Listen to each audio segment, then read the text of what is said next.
won't lie, I absolutely love this time of the year. There's so much championship football going around, it is absolutely exhausting to keep up with it. We're once again doing score predictions for Matchday 26, which will be taking place in New Year's Day and of course the 2nd of January. So if this is the last video I make before New Year, I'd like to say a Happy New Year to everyone watching this video.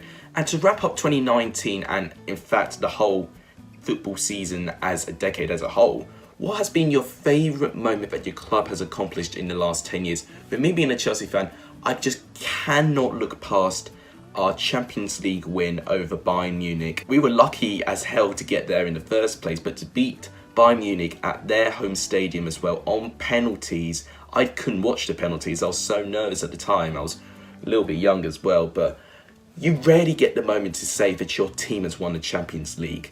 And the fact I can now say that, and it's happened in this decade, I cannot look past as my best football moment for this decade. Although Chelsea's title winning season under Carlo Ancelotti has been great. Chelsea 8, Wigan 0 was a fantastic game to watch.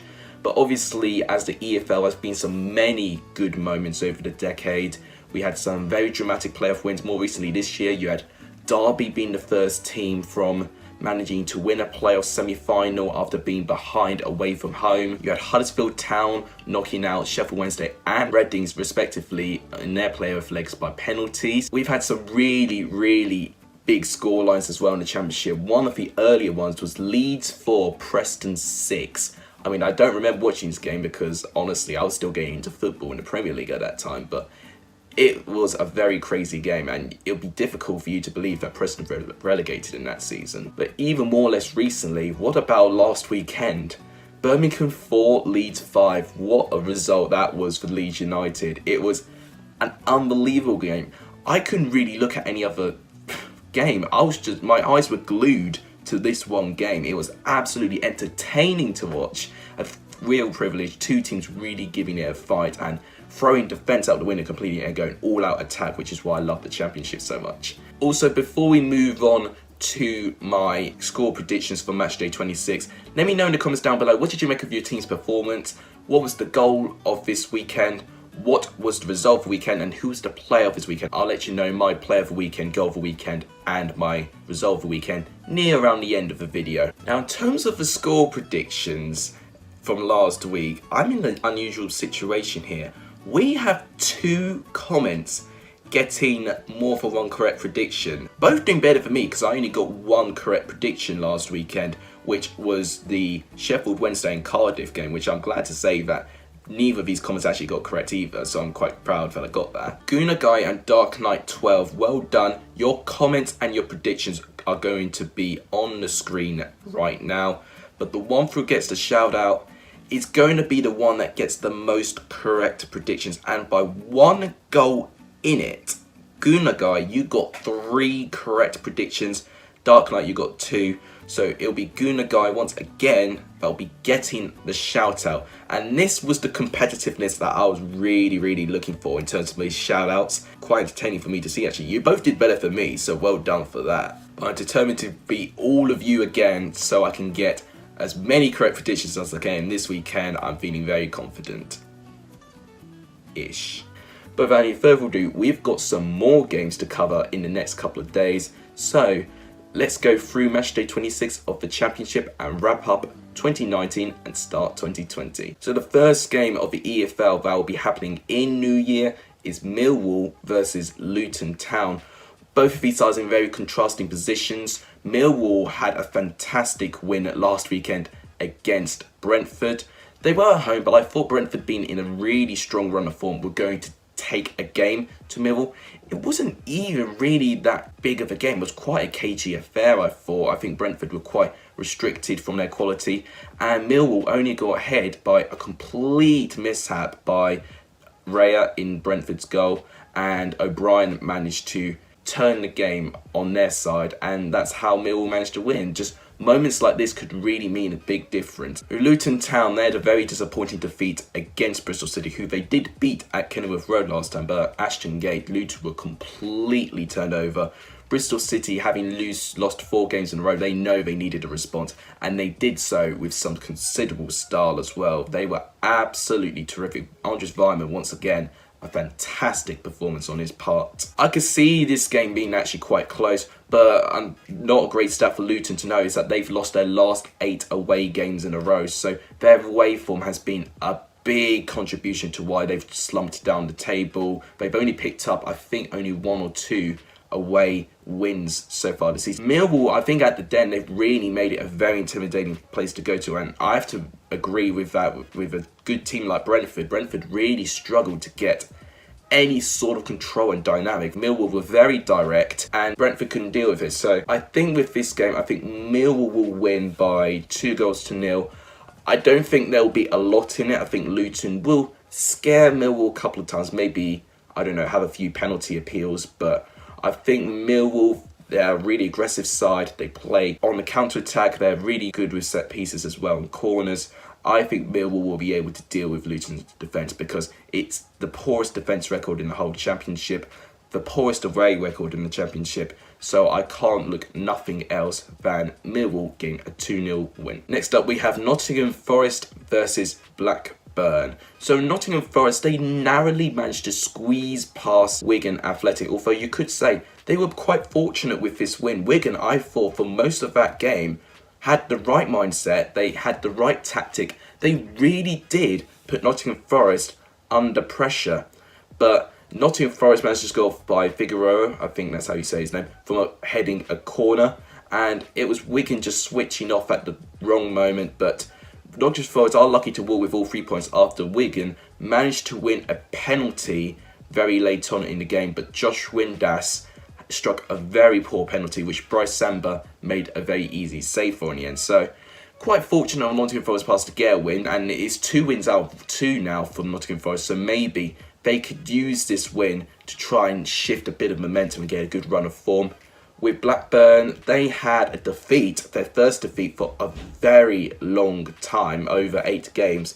They lost against Huddersfield Town, a game where I think they did start quite well, Blackburn actually. They did really put Huddersfield under pressure. I mean, Danny Graham managed to put Blackburn ahead, but 60 minutes of that whole game, I'd say it was all Huddersfield Town. And I don't know what happened to Blackburn. It was a complete power shift that it just completely went to Huddersfield's way, and Blackburn could no longer deal with it. So Danny Graham's goal wasn't enough. They lost by 2-1, but it'll be very interesting to see how that affects Blackburn mentally. This defeat for Blackburn has dropped them down to 13th, and they've not won in their last 3 games either. So Blackburn probably running out a little bit of gas, riding on that fantastic momentum they had midway through the season.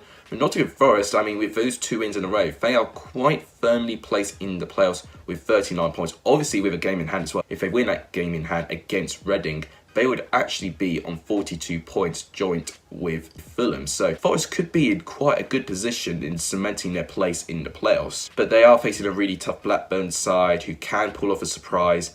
And Nottingham Forest at home, they have had a few questionable games. It's a game I could really see going either way. I could see it being 2-1 Forest. I can really see it being 2-1 Blackburn. And I could see it being a draw. It could really go either way.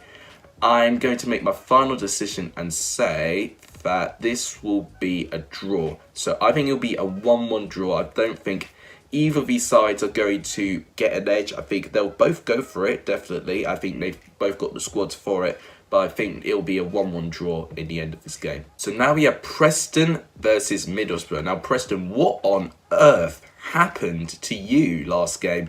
You had a fantastic record at Deepdale, but then Reading comes along and completely dispatches you by 2-0. Yes, possession-wise, Preston completely bossed it, but in terms of shots, it was quite equal. And in the end, Reading took 2 of their chances very well, with John Swift getting the first, and then Lucas Jow managing to make it 2-0. And from then on, it almost seemed impossible for Preston to go back into it. They just were completely cancelled out by Reading's really organised defence, and they really got frustrated. I think they really did. I think I did mention in my preview that Preston will be frustrated, but I didn't think they'll get so frustrated to the point that they were chasing a 2-goal lead from Reading. That was completely shocking. I didn't think they were going to lose.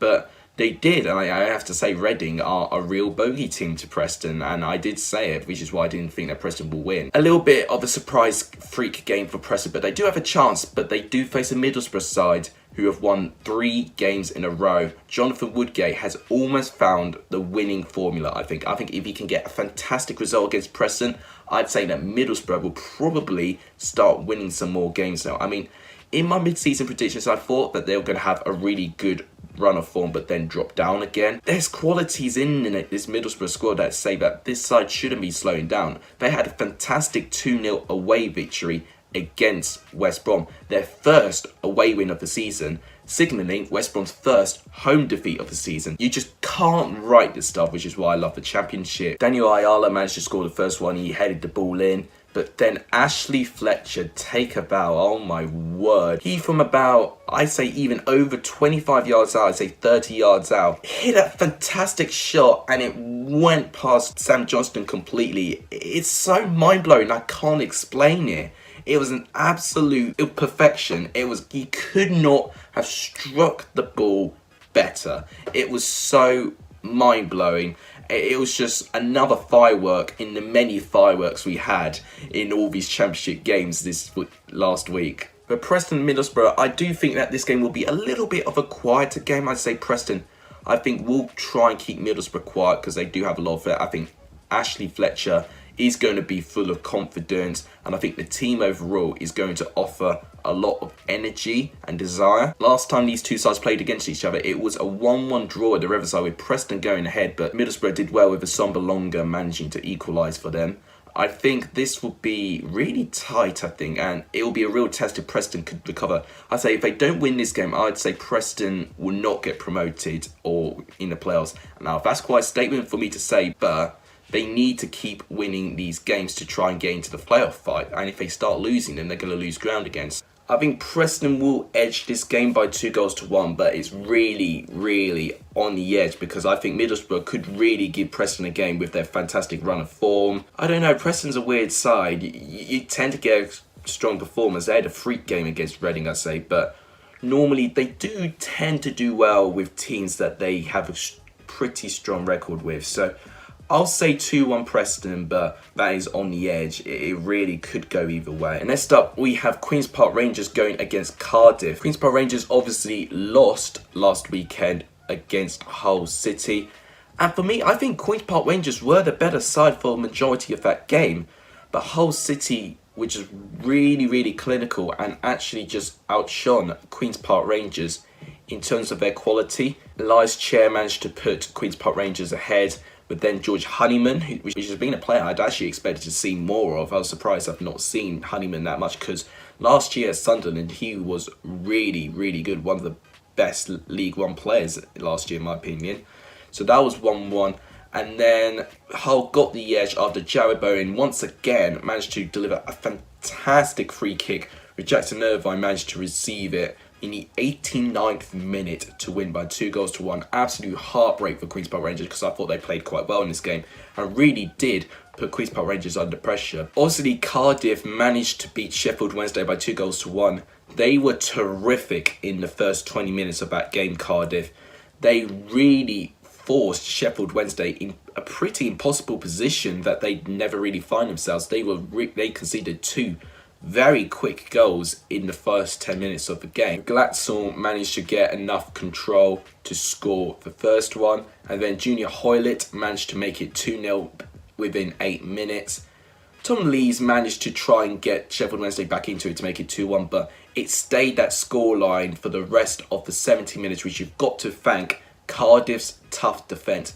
And it was one of the first few games I saw Sol Bamba back in the squad. Obviously, he had a very long injury. He's going to be slowly recovering and finding his form. But he was absolutely outstanding in that game. He was really dictating the defence. He was a real figure in the way. And the thing is, there's so much competition in that centre-back position that Cardiff could have a really strong defence. Obviously, it's been Nelson and Flint taking the main centre-back positions. But they've got a real good player in Sol Bambo as well that they can rely on as well if Cardiff are leaking a few goals now and again. Following this game, this is going to be really, really tough for me to predict, I think. Part of me says that Queen's Park Rangers do need to win at some stage. They've not won in their last 3 and they have lost 2 games in a row as well. And they're actually currently 15th in the table, which really surprised me. But if you look at their defensive record, that's why they are slowed down as they are. Cardiff, they're 10th place at the moment, which is around the position I have expected them to be at. Cardiff have not lost in their last 4 games either, so Cardiff aren't going to be with a lot of confidence playing against Queen's Park Rangers. I think Neil Harris has implemented a really positive mentality to Cardiff. It's really difficult to predict this game. I think this will be a draw. I think it'll be a 1-1 draw. I think both of these sides will be eager to get something, but I don't think it'll go for either of these sides. I think they'll cancel each other out and get a 1-1 draw. Next up, we have Sheffield Wednesday versus Hull. Obviously, Sheffield Wednesday, I just discussed, they were on the losing side against Cardiff. Disappointing for me how they didn't really manage to make their chances count. They put Cardiff under so much pressure, especially in the second half. But they just could not find a way through. And it goes to show that even though Gary Monk has really made Sheffield Wednesday a really threatening side, there are weaknesses there. With Hull, they are a really weird side to predict. They had a terrible game last time, but then they had a fantastic game against Queen's Park Rangers, where arguably they probably shouldn't have won based on the balance of play, but they did. And that just goes to show the amount of individual quality they have in the squad and how many people they can rely on to force the result that they really, really want. I think this will be a really close game. Sheffield Wednesday, I think at Hillsborough, will really make it intimidating. Of course, Cardiff managed to cope with it well. Hull could get a shock victory because they do have the quality of players for it, but I think for me, I'm just going to edge Sheffield Wednesday for a 2-1 home victory. I think they'll just about get enough composure. They'll know that they missed a real big opportunity to try and cement themselves into the playoffs by not beating Cardiff. I think they'll force it all on this game, and it'll be an almost all or nothing sort of situation. So for me, I think with that attitude, I think Sheffield Wednesday will narrowly win by 2-1. Obviously with Hull as well, because they are a side that tends to win but then lose straight next game. That's why I kind of think that even though they may look good in this game, I don't think they'll win. So I think Sheffield Wednesday will win by 2-1. Next up, we have Birmingham versus Wigan. Now, it would be very interesting to see how Birmingham recover from their 9-goal thriller at St Andrews. It was an unbelievable game of football, really enthralling. I couldn't tell you if I remember all the goals. I know Jude Bellingham managed to get Birmingham's first goal when Leeds were 2-1 up, but then Lukas Jukovic managed to equalise to make it 2-2. Jeremy Bella was brought on as a substitute. He was heavily involved in Birmingham's third goal, managing to head it in. But then Lukas Jukovic scoring his second made it 4-4. And I thought at that moment, Birmingham have done enough to claw a point out of it. And in fact, even potentially try to get all 3. But Leeds, they managed to punch through that defence 5 times and score 5 goals out of it. Brilliant performances by Luke Ayling, Stuart Dallas. Helder Costa was great. Jack Harrison as well in his goal. He was absolutely outstanding. All of this Leeds squad, even though that probably Casilla should hang his head in shame managing to concede as much as he did with how tight Leeds' defence has been.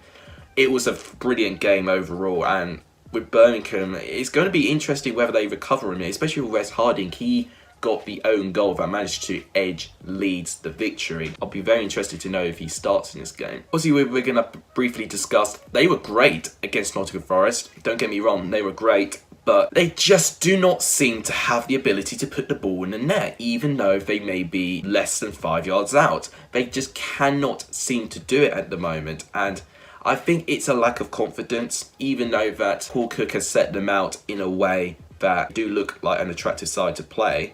They just cannot find the confidence to put the ball through the net. I think as soon as they score and they've got some sort of control over the game, I think Wigan can be really, really good. But they are facing the Birmingham side, which I think they could be tired from their game at St Andrews when they played against Leeds, that they put so much energy and desire and commitment to try and win the game. Obviously they didn't, which really hurt them mentally. Part of me thinks that they're going to be coming back to this game harder and stronger, knowing what they have been dealing with Leeds. I think with this game, it'll be tight.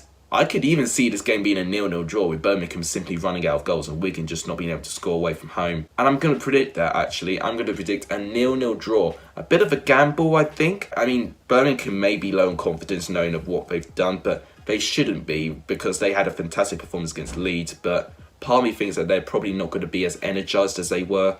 Wigan could be the same, actually, because they played very, very well against Forest as well and really run their socks off to try and get something out of the Forest game, but unfortunately for them they didn't. So maybe they'll play their football, but I don't think they'll get enough joy out of it to get any goals. So I'm going to say a 0-0 draw. Next up we have Bristol City versus Brentford. One of the fixtures I'm personally looking forward to seeing. Bristol City have ended their losing streak with a 3-0 home victory against Luton.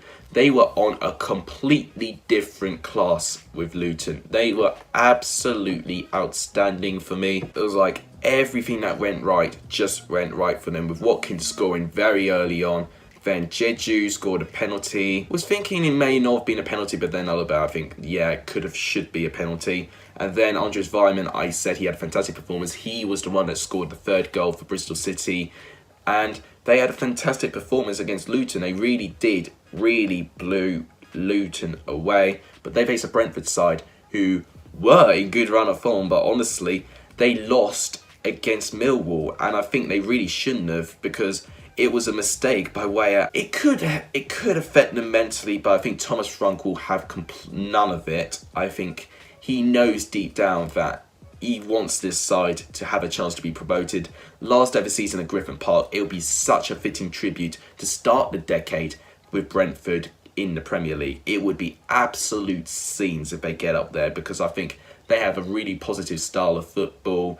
It's going to be a complete dogfight to see who gets to the playoffs, and even for the Championship season as a whole, because the whole season's so close this year. I could see Bristol City winning and starting a winning streak, but I could also see Brentford recovering their form. But I don't think either of these sides will be separated. I think this will be a 2-2 draw. I see goals in this game because I think Bristol City do have a lot of creativity going forward. But although Brentford have a lot of creativity going forward as well, and Bristol City with their style do tend to face many shots, so I think Brentford will have plenty of opportunity to score. But I think they'll cancel each other out and they'll get a 2-2 draw. Next up, we have Fulham versus Reading. Fulham narrowly managed to get a 1-0 win against Stoke. I think they were deserving winners overall. It was Bobby Reid who managed to score. He's been on form, scoring 3 goals in his last 2 games. And that is what I was expecting with Fulham, having so many creative options going forward. And I think Bobby Reid has only just entered his season until now, because he had a real quiet start when he was with Fulham, but obviously he has been an impact sub in the bench. Scott Parker's starting him a lot more now, which I think is really, really encouraging for him, and he's trying to play alongside Mitrovic, which I think is a really good idea. Stoke, I think, were quite unlucky not to get anything out of it. Even though they weren't in the game for most of it, they did have some fantastic chances. James McLean had a fantastic opportunity, but Rodak had to make an unbelievable save. But having said that, Fulham, it was so surprising they only scored 1 goal. Jack Butland was on his peak. His best game in the Stoke shirt this season for me, I think. He was absolutely outstanding keeping the scoreline down. But unfortunately for Stoke, they couldn't capitalise on that good form and get anything out of it, and Fulham held on. With Reading, they had a fantastic away victory against Preston. Reading have won 3 games in a row and are undefeated in their last 5 games. So Reading, right now, are in a really good run of form again, which I think is really encouraging for this side, because they did hit a real rocky patch in towards November time, but it seems they've now really recovered that run of form.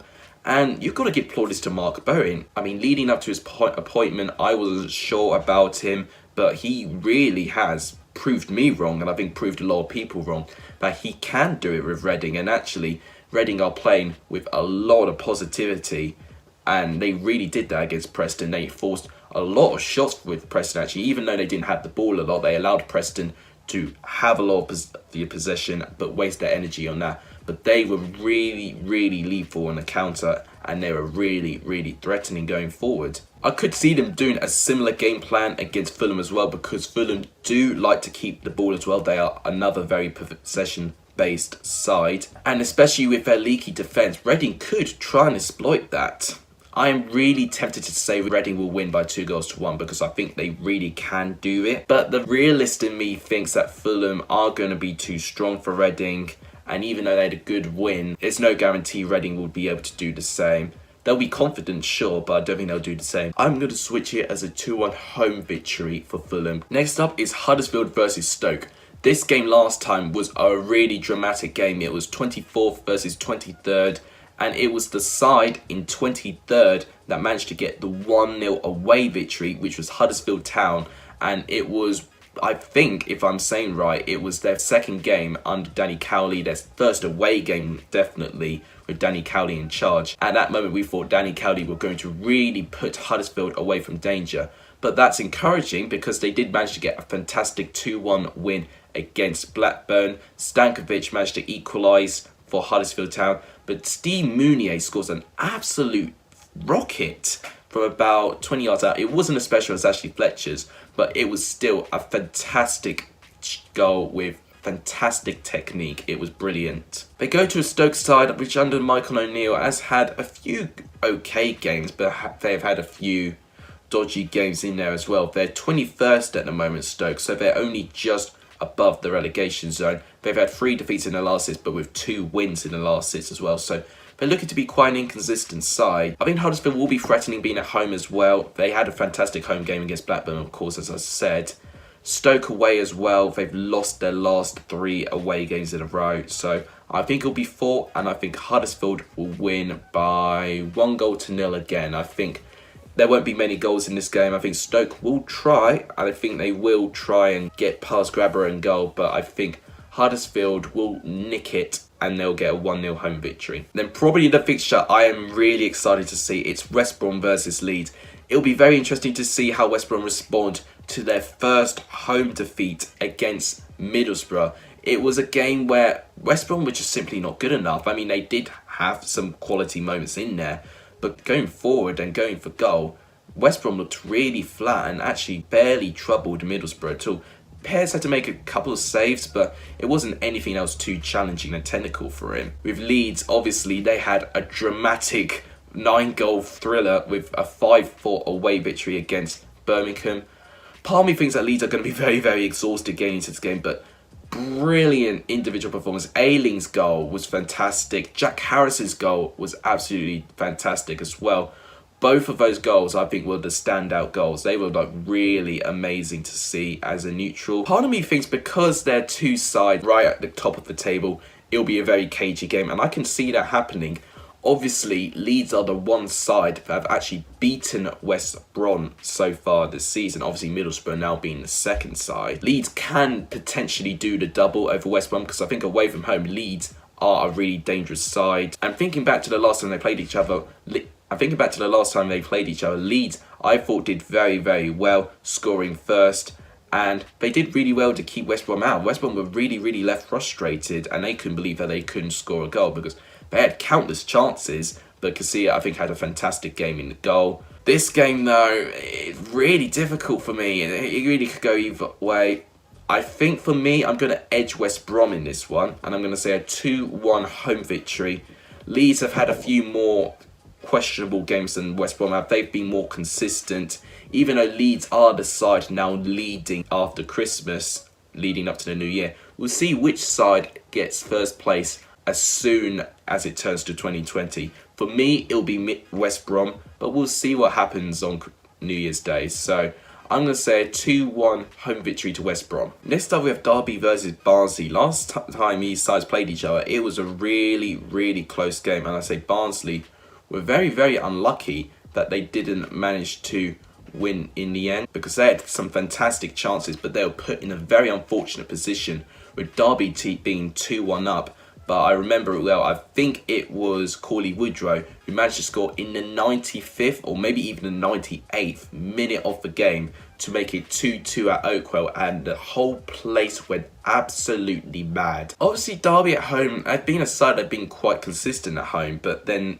yet again, their performances have just been really, really stale and just nothing like that I've expected. Barnsley have been on their strongest run of form. They've lost in their last 5 games, but only picking up 2 wins in the process. They need to stop drawing these games and turn them into win. Against Swansea, they had the perfect opportunity to do that because they had some fantastic chances. Jacob Brown practically missed an opportunity from 2 yards out. How he missed, I had no idea.